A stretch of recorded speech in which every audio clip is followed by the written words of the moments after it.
Eu estou aqui em Washington, capital dos Estados Unidos, e você pode ver aqui ao fundo a Casa Branca e todo um aparato aqui de segurança. Não dá para a gente chegar mais perto como comumente é possível, ou em outras circunstâncias, em outros momentos, né? É possível chegar mais perto do portão ali, da cerca e tirar fotos, inclusive.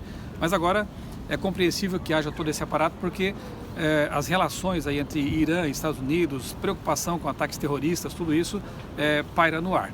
Embora o último discurso de Donald Trump tenha sido assim um pouco mais apaziguador, e o ataque também que Irã promoveu uma base americana no Iraque, só que antes avisaram que fariam um ataque, ninguém morreu, até porque o Irã sabe que uma retaliação que envolva mortes, né, de americanos, claro que deflagraria uma guerra, e uma guerra que seria bastante, bem mais complicada para o Irã do que obviamente para os Estados Unidos. Nesse momento a gente percebe que ninguém quer uma guerra, porque isso seria ruim para a economia, seria ruim para os países envolvidos, poderia envolver grandes potências como China, a Rússia, e isso não é benéfico obviamente para ninguém. Agora, o que eu quero analisar nesse pequeno vídeo é a imprudência de algumas pessoas que muitas vezes, quando analisam assim, eventos pontuais como foi esse ataque, na verdade a morte, né, do general de uma força revolucionária iraniana, promovida por tropas americanas, por um drone americano, na verdade, um bombardeio. Quando um evento desse acontece e uma possível guerra se arma, há pessoas que acabam avançando o sinal no que diz respeito às profecias, à escatologia, e a gente viu aí nas redes sociais pessoas já achando que seria a Terceira Guerra Mundial, alguma coisa dessa natureza. Quem estuda a fundo a Bíblia sabe que não haverá uma Terceira Guerra Mundial, pelo menos não nos tempos atuais, que poderia envolver bombas atômicas, uma destruição em massa, e talvez nem houvesse ninguém para aguardar a volta de Jesus. O que me espantou também foi ver alguns dispensacionalistas, pessoas que adotam a visão futurista de interpretação da Bíblia, de profecias, jogando as coisas lá para o futuro, achando que esse conflito, que poderia eventualmente deflagrar uma Terceira Guerra Mundial, poderia ser o cumprimento de profecias específicas da Bíblia. Só que não. Essas mesmas pessoas dizem que é preciso que haja a reconstrução do templo lá em Israel. Essas pessoas que dizem isso já estavam dizendo que agora seria o arrebatamento ou coisa parecida. Eu quero te convidar a estudar mais a Bíblia, especialmente Apocalipse e Daniel, livros que mostram ao longo da história, com uma visão historicista de profecias, mostram como as profecias se cumprem ao longo da história e com toda a segurança, né? Nós temos que estudar mais a fundo esses assuntos e evitar de realmente adotar visões assim sensacionalistas com base em apenas alguns acontecimentos pontuais. Confiamos em Deus. Daqui a pouco eu vou mostrar para você aqui nesse vídeo também a entrevista que fiz com o pastor Marcos Bonfim, um amigo, um pastor que estuda a Bíblia já há muito tempo e uma pessoa muito equilibrada, para que você possa ter também uma visão equilibrada dos acontecimentos e se pautar pela Bíblia, pela correta compreensão das Escrituras. Que Deus o abençoe e que nós possamos confiar sobretudo em Miguel, o grande príncipe que nos tempos finais vai se levantar em defesa do povo de Deus. Muito bem, nós estamos aqui com o pastor Marcos Bonfim, que é o líder mundial para a área de mordomia cristã da Igreja Adventista do Sétimo Dia. Nós estamos na cidade de Laurel, próximo a Washington, e eu aproveitei a oportunidade de rever meu amigo e também extrair dele um pouquinho, né, dessa experiência que ele tem com respeito à confiança em Deus, conhecimento da palavra de Deus também. E como estamos aqui próximo a Washington, e eu acabei de mostrar para você aí como está a situação em relação a esse conflito que se armou aí, envolvendo Estados Unidos e Irã, e acaba envolvendo outros países também. Puxei aqui o pastor Marcos para conversar um pouquinho sobre essa situação. Pastor Marcos, obrigado primeiramente aí por sua disposição em gravar esse vídeo com a gente. E na sua percepção de morador dos Estados Unidos, né, você viveu mais de perto aqui essa turbulência, né? Como você avalia esse conflito, né?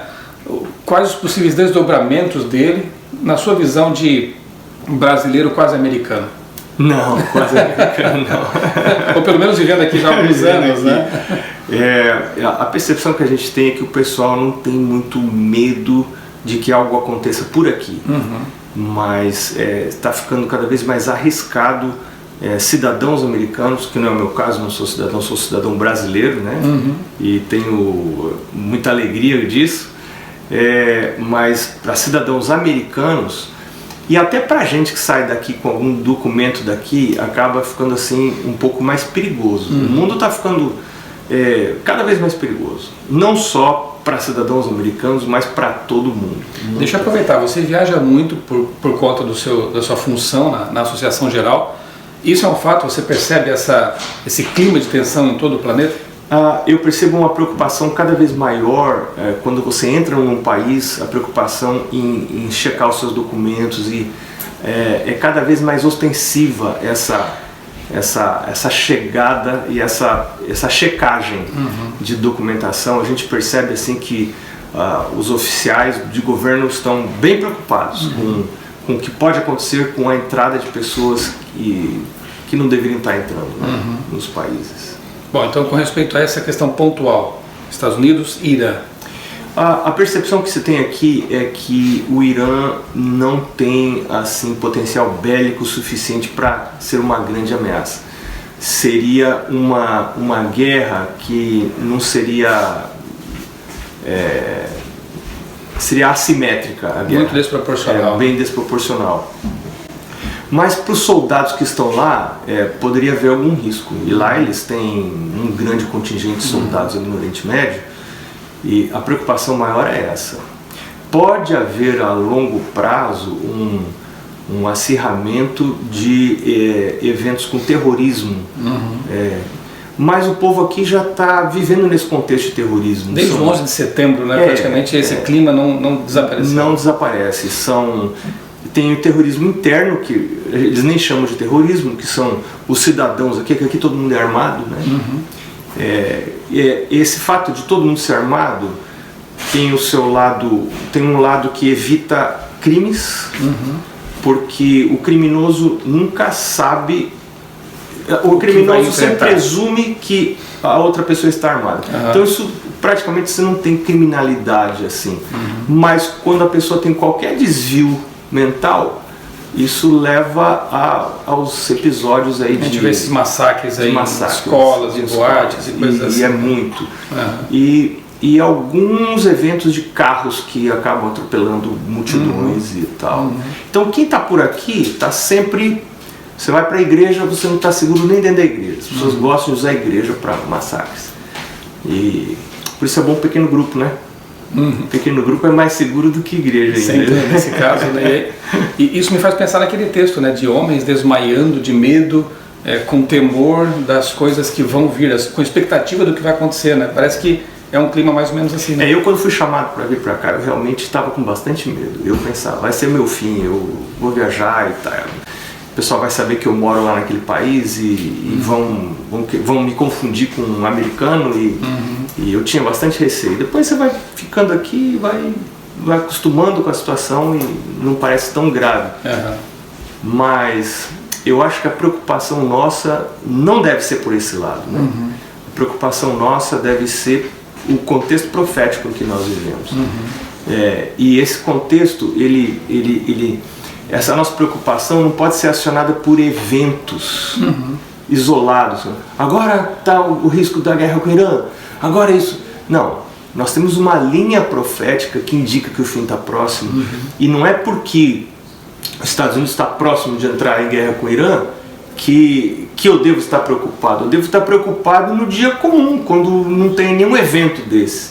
Eu devo saber que a volta de Jesus está próxima, porque a Bíblia indica, porque as profecias, o relógio conjunto dos eventos. Exatamente, o relógio profético está indicando isso e não um evento específico. Eu tenho dito em algumas palestras sermões também, que a vigilância, né, vigiai, ela tem que ser não só no sentido de estar atento aos acontecimentos, mas também ao meu coração, né? Exato. Como está a minha experiência com Deus, porque afinal de contas, a vida é frágil, eu posso morrer a qualquer momento.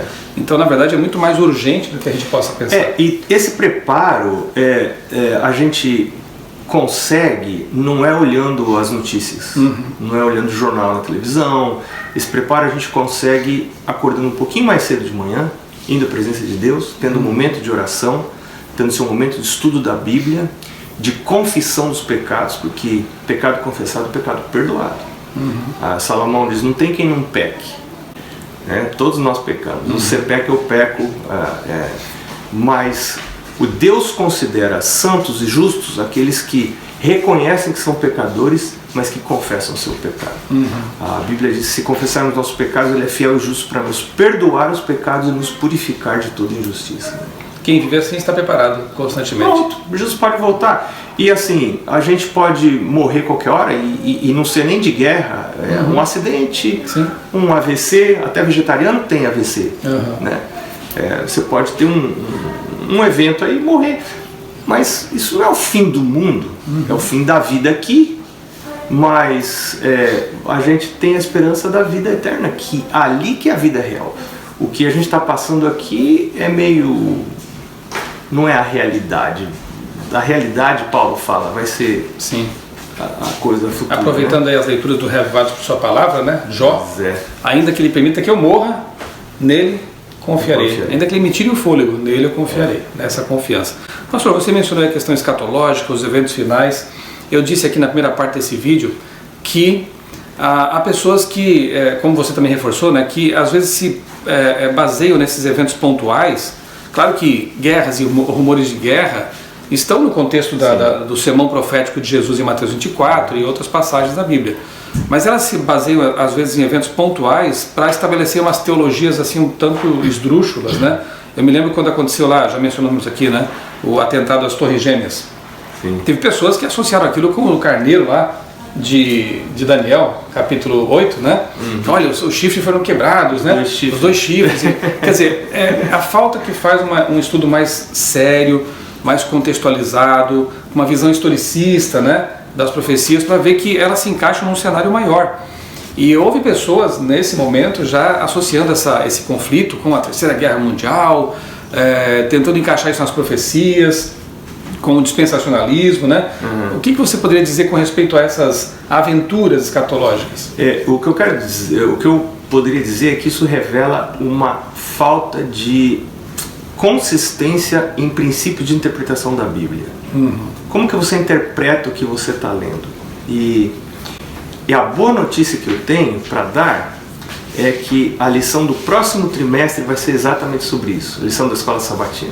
E eu quero até fazer uma pergunta para você: você estuda a sua lição da Escola Sabatina ou você acha que isso é um supérfluo? Eu queria dizer para você que a lição da Escola Sabatina é algo fundamental no nosso crescimento espiritual. É realmente algo muito importante. Uma ferramenta para nos levar à Bíblia, né? E a lição da Escola Sabatina do próximo trimestre, ela vai estar toda girando em torno de como interpretar a Bíblia, o modelo historicista, os modelos disponíveis e por que nós adotamos o modelo historicista de interpretação profética e como você interpretar a Bíblia usando as regras de interpretação que ajudam a você não ter essas interpretações esdrúxulas aí que saem da cabeça do próprio intérprete, né? Só para nos situarmos aqui, né, nós estamos em janeiro de 2020 e neste momento estamos estudando uma lição também muito importante, que é a lição sobre Daniel. Por sinal, foi inicialmente preparada por um brasileiro também, né, pastor Elias Brasil, que é o diretor do Centro de Pesquisas Bíblicas da Associação Geral, BRI. Uma lição muito boa também, que nos ajuda nessas questões também, como ver, né, a interconexão das profecias, né, de Daniel. Apocalipse também tem que ser estudado em conexão com Daniel. E como disse o pastor Marcos, a partir de abril deste ano, uma lição também muito boa, muito importante. Eu tenho dito que as pessoas que estudam a lição, elas estão quase que obtendo pós-graduações, né, em Bíblia. Você sabe que tem estudos mostrando que tem algumas atividades espirituais básicas daquelas pessoas que estão bem firmadas na sua ligação com Deus. E estudos têm identificado 5 ou 6, deixa eu ver se eu lembro delas. A guarda do sábado, pôr do sol, marcando o pôr do sol, né? Não guardar o sábado de qualquer jeito, o pôr do sol, estudo da lição da Escola Sabatina, presença à Escola Sabatina, ter o seu momento diário de oração com Deus, ter o seu momento diário de leitura e meditação na Palavra de Deus, e 6º, devolução de dízimo e um plano de pacto. Fidelidade. Fidelidade, porque as pessoas não devolvem dízimo para ajudar a igreja, elas devolvem dízimo por causa da sua comunhão, da sua confiança em Deus, dependência. Tem alguém lá em cima que está cuidando da minha vida, e eu reconheço essa dependência, essa confiança, devolvendo o meu dízimo. Mas a gente fala sobre isso em outro momento. Ah, sim, e nós vamos gravar depois um vídeo, né, com o pastor Marcos. Eu quero aproveitar essa nossa estada aqui, não só para conviver um pouquinho com um amigo aqui, né, de longa data, né? Pois é. Inclusive foi pastor também em Santa Catarina, lá no meu estado, né? Nós nos conhecemos lá há mais de 20 anos. Para falar um pouquinho sobre essa questão da fidelidade, né, do famoso pacto, né, muitas vezes esquecido, né, e o que é mordomia cristã. Um assunto tão importante, né, tão especial. E eu vou aproveitar assim a minha presença aqui com ele, né, para gravar esse vídeo. Mas então, pastor, um último recado aqui. Pode ser que alguém que esteja nos assistindo, né, ao acompanhar esse conflito e outras questões que estão mostrando aí que o mundo está realmente vivendo uma situação de medo, né, de instabilidade. Alguns temem que, quem sabe, União Soviética, olha só como eu estou no passado, né, que a Rússia, né, a Rússia possa se envolver nesse conflito, a China, e há toda uma atenção. Falou-se muito nas redes sociais sobre a Terceira Guerra Mundial. O que o senhor, que eu conheço, é um homem de oração, um homem que confia em Deus, né, poderia dizer para o nosso amigo aí, nossa amiga que está nos assistindo, em termos de confiança mesmo, né, de segurança, de não ficar tão preocupado com essas coisas, porque há um Deus que cuida, né? A preocupação, ela é gerada por um excesso de apego a essa terra.